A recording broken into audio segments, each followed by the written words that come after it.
Hello everyone, आज हम discuss करने वाले हैं एंटीजन्स की जनरल प्रॉपर्टीज़ के बारे में, जहाँ पे हम size, complexity, route of entry, degree of relatedness etcetera उनकी प्रॉपर्टीज़ के बारे में डिस्कस करेंगे। सो एंटीजन्स क्या होते हैं? Antigens are the substances that can be recognised by the immunoglobulin receptor of the B cell और by the T cell receptor when complexed with the MHC। So definition के according antigens को कौन कौन recognise कर सकता है? एक तो जो हमारी एंटीबॉडीज़ होती है, एंटीबॉडीज़ क्या करती है? एंटीजन को रिकॉग्नाइज़ करती है एंड उसके साथ बाइंड करती है। या फिर क्या हो सकता है कि जो हमारा टी सेल होता है, टी हेल्पर सेल, और तो वो क्या करता है कि अगर कोई एंटीजन, सपोज़ ये हमारे पास डेंड्राइटिक सेल है या मैक्रोफेज है, जिसके ऊपर क्या है, आपके पास MHC2 रिसेप्टर होता है, MHC2 रिसेप्टर होता है। अब यहाँ पे क्या होता है? टी सेल रिसेप्टर होता है, this is T cell receptor. तो अगर एंटीजन जो है वो MHC2 के साथ बाइंड है तो टी सेल उसको रिकॉग्नाइज़ कर सकता है। सो अब इम्यूनोजेनेसिटी और एंटीजेनेसिटी कि अगर हम कंपेयर करें तो दोनों टर्म्स वैसे देखने में आपको सिमिलर लगेंगी, लेकिन इनमें काफ़ी डिफरेंस होता है। इम्यूनोजेनेसिटी का मतलब होता है ability to induce a humoral और सेल मीडिएटेड इम्यून रिस्पॉन्स। तो अगर एंटीजन की एबिलिटी है, एक ऐसा एंटीजन जिसके पास ये एबिलिटी है कि वो ह्यूमरल या फिर सेल मीडिएटेड इम्यून रिस्पॉन्स को इंड्यूस करा सकता है, वेराज अगर हम एंटीजेनेसिटी की बात करें तो ability to combine specifically with the final product of the immuno response, okay, जो ह्यूमरल इम्यून रिस्पॉन्स या सेल मीडिएटेड इम्यून रिस्पॉन्स का जो फाइनल प्रोडक्ट है उससे वो बाइंड करते हैं। तो अगर हम इम्यूनोजेनेसिटी को देख लेते हैं पहले, तो B cells plus antigens gives the effector B cells plus the memory B cells और फिर वो plasma B cells, okay. So this is the naive B cell. Naive का मतलब है इमेच्योर बी सेल। तो उसके ऊपर क्या है?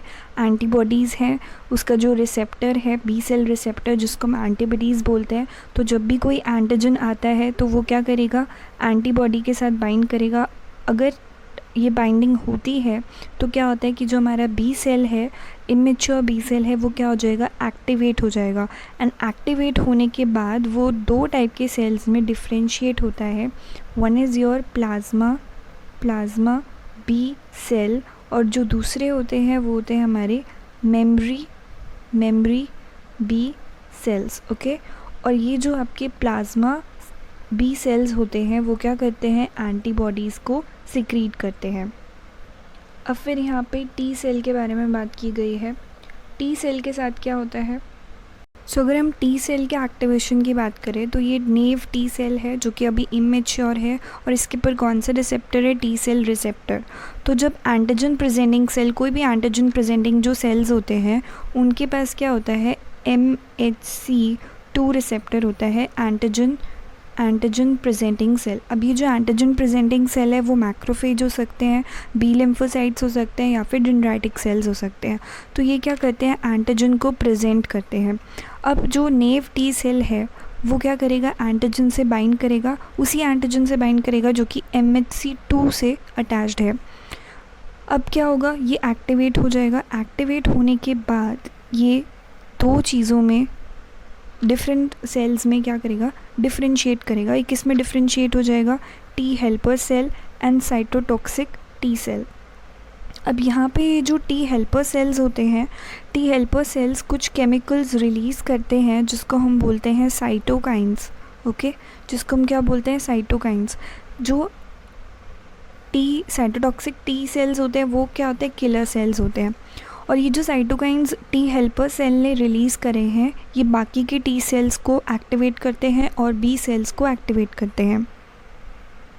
सो substance that induces a specific immune response is called antigen। अभी आपने देखा कि किस तरीके से एंटीजन के बाइंड होने से सेल्स जो हो रहे हैं वो एक्टिवेट हो रहे हैं। तो एंटीजन क्या होता है? It is a substance that induces a specific immune response. उसको हम क्या बोलेंगे? एंटीजन बोलेंगे या इम्यूनोजन बोलेंगे। अब एंटीजेनिसिटी क्या होती है? Ability to combine specifically with the final product of this response, the immune response, जैसे कि एंटीबॉडी है या सेल सरफेस रिसेप्टर्स हैं। सो जैसे ह्यूमरल इम्यून रिस्पॉन्स में क्या होता है कि जो प्लाज्मा सेल्स होते हैं वो एंटीबॉडी सीक्रेट करते हैं। तो यहाँ पे एंटीजेनिसिटी का मतलब है कि वो क्या करेगा? एंटीबॉडी के साथ बाइंड करेगा, which is the final product of the humoral immune response. जितने भी मॉलिक्यूल्स होते हैं उनके पास प्रॉपर्टी होती है कि सभी जो होते हैं वो इम्यूनोजेनिसिटी की प्रॉपर्टी उनके पास होती है। मतलब जितने भी मॉलिक्यूल्स हैं they have the property of immunogenicity, but also that have the property of immunogenicity also have the property of antigenicity, but not vice versa। जो मॉलिक्यूल्स के पास इम्यूनोजेनिसिटी की प्रॉपर्टी है उनके पास एंटीजेनिसिटी की प्रॉपर्टी तो होती है, लेकिन ऐसे मॉलिक्यूल्स जिनके पास एंटीजेनिसिटी की प्रॉपर्टी है उनके पास इम्यूनोजेनिसिटी की प्रॉपर्टी नहीं होती, यानी कि वो इम्यून रिस्पॉन्स इंड्यूस नहीं करा सकते। सो हैप्टेंस जो होते हैं they lack immunogenicity. Immunogenicity lack करते हैं तो वो इम्यून रिस्पॉन्स क्रिएट नहीं करा सकते खुद से। ओके, देमसेल्स खुद से वो नहीं करा सकते। सो जो हैप्टेंस होते हैं ना, अगर हम हैप्टेंस की बात करें तो हैप्टेंस के केस में वो खुद नहीं करा सकते, लेकिन अगर ये हैप्टेन है तो आप हैप्टेन को क्या करोगे? ये हैप्टेंस को हम क्या करते हैं, एक कैरियर प्रोटीन होता है, this is the carrier protein, उसके साथ हम उसको कंबाइन करा देते हैं या बाइंड करा देते हैं। सो बाइंड होने के बाद वो कैसा हो जाएगा कि ये हमारा कैरियर प्रोटीन था, इसके ऊपर हमने हैप्टेंस को बाइंड करा दिया। अब ये जो हैप्टेन और कैरियर प्रोटीन का जो कॉम्प्लेक्स बना है ये अब इम्यूनोजेनिक है, ये इम्यून रिस्पॉन्स कॉज करा सकता है। लेकिन अकेले जो हैप्टेंस है यानी कि सिंगल हैप्टेंस जो है वो खुद इम्यूनोजेनिक नहीं होते। सो कुछ फैक्टर्स होते हैं जो कि इम्यूनोजेनिसिटी को इन्फ्लुएंस करते हैं। To protect against the infectious disease, आपका जो इम्यून सिस्टम है that must be able to recognise bacteria, fungi, parasite as immunogens. अब आपका जो इम्यून सिस्टम है वो रिकॉग्नाइज करता है पर्टिकुलर मैक्रोमोलिक्यूल को in as a infectious agent, generally proteins या पॉलीसेकेराइड्स। तो वो किसको रिकॉग्नाइज करेगा? प्रोटीन को या पॉलीसेकेराइड जो कि है कार्बोहाइड्रेट को। सो सेल मीडिएटेड इम्यूनिटी की हम बात करें तो सिर्फ प्रोटीन्स और कुछ लिपिड्स और कुछ ग्लाइकोलिपिड्स जो है वही इम्यूनोजेंस का काम करते हैं। ये जो मॉलिक्यूल्स होते हैं वो डायरेक्टली रिकॉग्नाइज नहीं होते हैं। प्रोटीन्स को प्रोसेस किया जाता है छोटे छोटे स्मॉल पेप्टाइड्स के अंदर और फिर उनको प्रेजेंट किया जाता है in the MHC molecule on the membrane before they are recognised as the antigens. So क्या होता है कि सपोज़ ये हमारे पास मैक्रोफेज का सेल है, this is the macrophage cell. अब कोई प्रोटीन जो है, ये वायरस का प्रोटीन है, ये अंदर एंटर हुआ, जो मैक्रोफेज है that is a phagocytic cell. तो अब ये क्या करेगा, उस प्रोटीन को छोटी छोटी पेप्टाइड्स के अंदर ब्रेक कर देगा एंड अब क्या होगा, जो इसका MHC2 रिसेप्टर है उसके ऊपर अब ये एंटीजन जो है प्रेजेंट होगा। ओके, सो इम्यूनोजेनिसिटी डिपेंड करती है बहुत सारी प्रॉपर्टीज़ के ऊपर। सबसे पहली प्रॉपर्टी है फॉरेननेस। फॉरेननेस से हम क्या समझते हैं? एक मॉलिक्यूल जो है that must be recognised as non self. हमारी बॉडी है, ठीक है, हमारी बॉडी में अगर बाहर से कोई फॉरेन चीज़ आती है तो हमारी बॉडी के पास ये कैपेसिटी होनी चाहिए कि वो सेल्फ और नॉन सेल्फ में फ़र्क कर सके। तो सेल्फ और नॉन सेल्फ में डिफ्रेंशिएट करना इज़ वेरी इम्पॉर्टेंट, क्योंकि अगर हमारी बॉडी के जो सिस्टम है, इम्यून सिस्टम है, वो सेल्फ और नॉन सेल्फ में, मतलब कौन से अपने सेल्स हैं, कौन से बाहर की कोई फॉरेन चीज़ आ रही है, अगर उसमें डिफ्रेंशिएट नहीं कर पाएंगे तो इम्यून रिस्पॉन्स जो जनरेट होगा वो तो फिर हमारी खुद की सेल्स को डिस्ट्रॉय करने लग जाएगा। तो हम डिस्ट्रक्शन किसका करना चाहते हैं? जो नॉन सेल्फ है, यानी कि जो चीज़ फॉरेन है, जो बाहर से आई है, हमें उसका डिस्ट्रक्शन करना है। तो क्या होना चाहिए कि a molecule must be recognised as the non self. There is a tolerance towards the self antigens. हमारी बॉडी खुद के एंटीजन्स पे हमला नहीं करती है।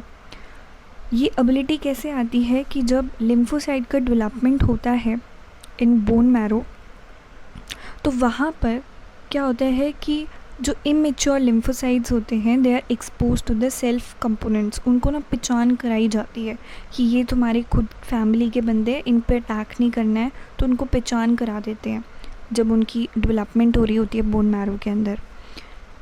और उसके अलावा जो भी कुछ एंटीजन्स बाहर से आएंगे तो वो उनको नहीं पहचान पाते हैं, तो फिर वो उसके ऊपर अटैक करेंगे।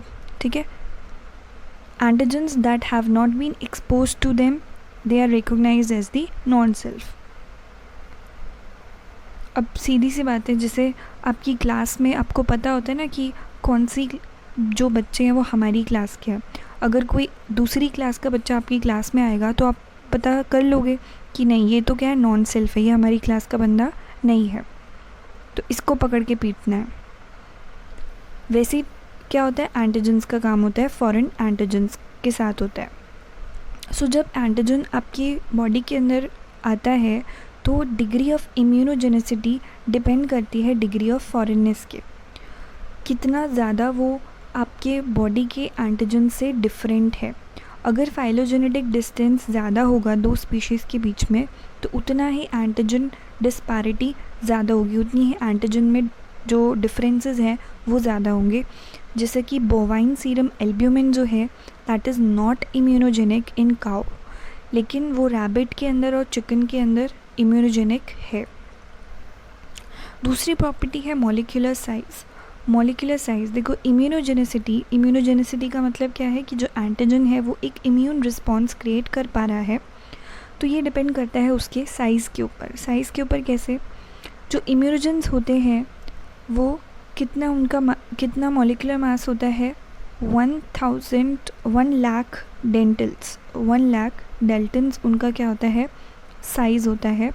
अब जो मॉलिक्यूल्स 5000 से 10,000 डेल्टन के हैं, यानी कि काफ़ी छोटे साइज़ के हैं, तो वो पुअर इम्यूनोजेंस होंगे। तो साइज़ जो है वो क्या होना चाहिए, बड़ा होना चाहिए, ज़्यादा छोटे नहीं होने चाहिए।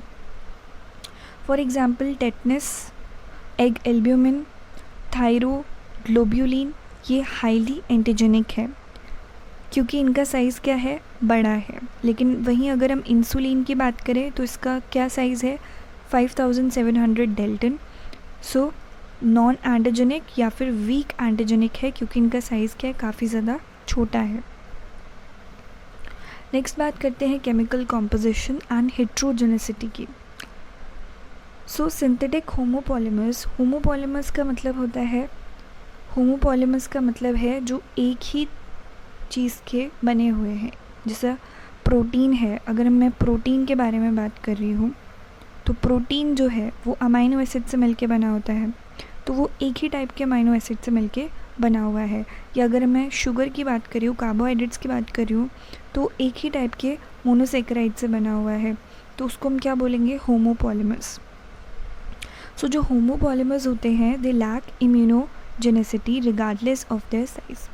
तो उनमें इम्यूनोजेनिसिटी की प्रॉपर्टी नहीं होती है, यानी कि वो क्या नहीं कर सकते हैं, they can not induce the immune response.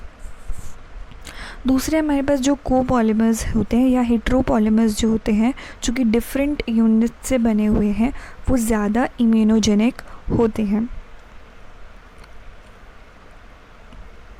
सो हेट्रोजेनिसिटी यहाँ से हमें क्या समझ आता है कि जितनी ज़्यादा हेट्रोजेनिसिटी होगी उतनी ज़्यादा इम्यूनोजेनिटी होगी, यानी कि अगर वो different polymers different amino acid से प्रोटीन बना हुआ है, या अगर हम बात करें कार्बोहाइड्रेट की तो वो डिफरेंट मोनोसेकेराइड यूनिट से बना हुआ है, तो क्या होगा कि वो ज़्यादा जल्दी जो है इम्यून रिस्पॉन्स कॉज कर पाएगा। सो एंटीजेनिसिटी डायरेक्टली किसके प्रोपोर्शनल होती है, डिपेंड करती है डिग्री ऑफ स्ट्रक्चरल डाइवर्सिटी के, ठीक है। तो सबसे ज़्यादा एंटीजेनिक कौन है, अमाइनो एसिड्स यानी कि प्रोटीन्स, उसके बाद कार्बोहाइड्रेट्स, उसके बाद लिपिड्स और उसके बाद न्यूक्लिक एसिड। तो सबसे ज़्यादा एंटीजेनिक कौन है, amino acids. The next property is susceptibility to the antigen processing and presentation। देखो एंटीजन जो है ना वो इजीली प्रोसेस, ऐसा प्रॉपर्टी होनी चाहिए कि वो इजीली प्रोसेस हो जाए और उसको हम इजीली प्रेजेंट कर पाएँ। इंटरैक्शन होती है ह्यूमरल या सेल मीडिएटेड इम्यून रिस्पॉन्स में। अगर हम बात करें तो जो टी सेल्स होते हैं वो एंटीजन प्रेजेंटिंग सेल से इंटरैक्ट करते हैं। सो क्या होता है कि सपोज़ ये हमारे पास एंटीजन प्रेजेंटिंग सेल है, this is the antigen presenting cell. उनके पास क्या होता है, MHC2 रिसेप्टर होता है, और जो हमारे पास टी सेल्स होते हैं, these are the T cells, इनके पास टी सेल रिसेप्टर होता है। तो बेसिकली उनका इंटरेक्शन होता है, ये एंटीजन को यहाँ पर प्रेजेंट करते हैं। तो यहाँ पे वही बात चल रही है कि जो एंटीजन होना चाहिए वो प्रोसेस होना चाहिए एंटीजन प्रेजेंटिंग सेल से। जो लार्ज मैक्रोमोलिक्यूल्स होते हैं वो ज़्यादा इम्यूनोजेनिक होते हैं। Soluble ones are larger molecules are more readily phagocytosed and processed. So basically कहने का मतलब ये है कि सपोज़ ये हमारे पास क्या है, कोई भी एंटीजन प्रेजेंटिंग सेल है, तो यहाँ पे क्या हुआ, सपोज़ ये क्या है, मैक्रोफेज है, तो वो क्या होते हैं, आपके फेगोसाइटिक सेल्स होते हैं। तो सपोज़ करो कि यहाँ पे ये क्या है, आपका एंटीजन है। एंटीजन को क्या किया गया, इन्होंने फेगोसाइटोस कर लिया एंडोसाइटोसिस से। सो वो अंदर लिया गया, ये एंटीजन अंदर गया, एंड फिर क्या होता है कि ये फ्यूज़ कर जाता है लाइसोसोम के साथ। ये आपका क्या है, लाइसोसोम है। तो अब ये एंटीजन फ्यूज़ कर गया लाइसोसोम के साथ। अब लाइसोसोम के अंदर होता है लिटिक एंजाइम, लिटिक एंजाइम होता है। तो ये क्या करता है, इस एंटीजन को छोटे छोटे पीसेस में क्या कर देगा, इसको ब्रेक कर देगा, इससे छोटे छोटे पीसेस में इसको ब्रेक कर देगा, ठीक है। अब क्या होगा, ये जो छोटे छोटे पीसेस होते हैं एंटीजन के, उसको MHC रिसेप्टर के ऊपर प्रेजेंट कर दिया जाता है, इसलिए इसको बोला जाता है एंटीजन प्रेजेंटिंग सेल। तो आपके जो एंटीजन है, जो मैं यहाँ पे एंटीजन की बात कर रहे हैं, इस एंटीजन का जो साइज़ है वो बड़ा, जितना बड़ा होगा वो उतनी ही आसानी से टूटेगा, छोटे छोटे पीसेस में ब्रेक हो जाएगा, एंड उतनी जल्दी वो प्रोसेस हो जाएगा। लेकिन अगर उसका साइज़ छोटा है, बहुत ज़्यादा छोटा है, तो ऐसा कर पाना क्या हो जाएगा, डिफ़िकल्ट हो जाएगा। ओके, सो यानी कि जो एंटीजन्स होने चाहिए वो कैसे होने चाहिए, ईज़िली प्रोसेसेबल होने चाहिए, ईज़िली प्रेजेंटेबल होने चाहिए। Now the genotype of the recipient animal. Two different strains of the mice responded differently to the synthetic polypeptide immunogen। तो दो माइस के ऊपर एक्सपेरिमेंट किया गया, दोनों के अंदर एक ही एंटीजन इंट्रोड्यूस करा गया और दोनों क्या कर रहे थे, डिफरेंटली उसको रिस्पॉन्ड कर रहे थे। एक जो माइस था उसमें high level of antibodies generate हुई, दूसरे माइस में less number of antibodies generate हुई। तो वो डिपेंड करता है किस पे, जीनोटाइप ऑफ द एनिमल के ऊपर। सो जो रिस्पॉन्स है to the antigen that is influenced by the genes, जो कि एनकोड करते हैं बी सेल और टी सेल रिसेप्टर्स को, and by the genes that encode various proteins जो कि आपके इम्यून रेगुलेटरी मैकेनिज्म्स में इन्वॉल्व हैं। Next properties, immunogen dosage and route of administration. अब इम्यूनोजन जो है यानी कि जो आपका एंटीजन है, उसके पास पर्टिकुलर डोज रिस्पॉन्स होता है जो कि डिटरमाइन करता है, कैसे डिटरमाइन होता है, by measuring the immune response to different doses and different routes. ठीक है, कि आपको उस एंटीजन को ख़त्म करने के लिए कितना डोज देना पड़ेगा, या इम्यून रिस्पॉन्स कॉज कराने के लिए आपको कितना डोज देना पड़ेगा उस एंटीजन का। सो अगर आपने जैसे एंटीजन को किसी भी ऑर्गेनिज्म के अंदर इंट्रोड्यूस करा तो उसके अंदर एक इम्यून रिस्पॉन्स क्रिएट होगा एंड उसकी बॉडी क्या करेगी, उस एंटीजन के अगेंस्ट एंटीबॉडीज़ बनानी शुरू करेगी। तो एंटीबॉडी रिस्पॉन्स को आप मेजर कर सकते हो उस एनिमल के सीरम में एंटीबॉडी की प्रेजेंस को देख के। अब जो टी सेल रिस्पॉन्स होता है वो आप कैसे देख सकते हो, नंबर ऑफ़ टी सेल्स को काउंट कर सकते हो कि कितना इंक्रीज़ हुआ है टी सेल्स में। Optimal dose and route will induce peak immune response. अगर आपको ना ज़्यादा देना है ना आपको कम डोज देनी है एंटीजन की, बिल्कुल परफेक्ट डोज अगर आप दोगे तो आपको जो इम्यून रिस्पॉन्स है वो कॉज हो जाएगा, वो इंड्यूस हो जाएगा, उस ऑर्गेनिज्म के अंदर एंटीबॉडीज़ बननी स्टार्ट हो जाएंगी। अगर आप इनसफिशिएंट डोज देते हो यानी कि काफ़ी कम अमाउंट में एंटीजन्स को इंट्रोड्यूस करते हो तो उससे इम्यून रिस्पॉन्स स्टिमुलेट नहीं होगा या फिर बहुत वीक रिस्पॉन्स होगा। तो आपको कैसे देना है, एकदम परफेक्ट डोज देनी है, ना ज़्यादा कम ना ज़्यादा हाई दोगे तो ऑब्वियसली एक्सेसिव हाई डोज से क्या हो जाता है, टॉलरेंस क्रिएट हो सकती है। So a single dose of most immunogen will not induce a strong response। एक ही डोज देने से नहीं काम चलेगा, रिपीटेड एडमिनिस्ट्रेशंस आपको देना पड़ेगा, okay, over a period of weeks is needed. बार बारी आपको डोज देना पड़ेगा, कम से कम 4-5 बारी, जिससे क्या होता है कि आपके जो लिम्फोसाइट्स होते हैं उन वो नंबर में बढ़ जाते हैं for that specific antigen, for that specific immunogen. अब डिफरेंट एडमिनिस्ट्रेशन रूट्स हैं, यानी कि आपको जो डोज लगाई जाती है वो डिफरेंट प्लेसेस पर लगाई जाती है। जैसे हम बात करते हैं कि आपको इंजेक्शंस लगाए जाते हैं, वैक्सीन्स में क्या होता है कि weak form of a pathogen की वीक फॉर्म आपकी बॉडी के अंदर इंट्रोड्यूस करी जाती है, या फिर उसकी जो डेड फॉर्म है, इनएक्टिव फॉर्म है पैथोजन की, वो आपकी बॉडी के अंदर डाली जाती है। तो इनएक्टिवेटेड फॉर्म जब आपकी बॉडी के अंदर डाली जाती है तो उसमें क्या होते हैं, एंटीजन्स में क्या होते हैं, प्रोटीन्स होते हैं, कार्बोहाइड्रेट मॉलिक्यूल्स होते हैं, तो वो एंटीजन्स हैं। तो जब वो आपकी बॉडी के अंदर डिफरेंट रूट्स में डाले जाते हैं, डिफरेंट मतलब कुछ आपके जैसे कोरोना जो वैक्सीन थी वो आपके हैंड पे लगाई गई थी, हैंड पे, ठीक है। तो ऐसे जो डिफरेंट रूट्स होते हैं, कुछ आपकी स्किन पे लगाए जाते हैं, कुछ आपके मसल के अंदर लगाई जाती है, कुछ वेन्स के अंदर लगाई जाती है, कुछ स्किन के अंदर लगाई जाती है। सो अगर आपकी जो डोज़ है वो वेन के अंदर, डायरेक्टली वेन के अंदर लगाई गई है तो उसको बोलेंगे इंट्रावेनस। इंट्राडर्मल यानी कि इनटू द स्किन, इंट्रामस्कुलर यानी कि इनटू द मसल, और सब क्यूटेनियस यानी कि स्किन के नीचे, और इंट्रा पेरिटोनियल का मतलब है इनटू द पेरिटोनियल कैविटी। सो अब डिफरेंट जगह पर ये जो इंजेक्ट करे जा रहे हैं एंटीजन्स की डोज दी जा रही है, उससे क्या फ़र्क पड़ता है, उससे इन्फ्लुएंस होता है, क्या फ़र्क पड़ता है कि कौन सा इम्यून ऑर्गन जो है या कौन सा जो सेल की पॉपुलेशन है वो इन्वॉल्व होगी इस रिस्पॉन्स में, उससे फ़र्क पड़ता है।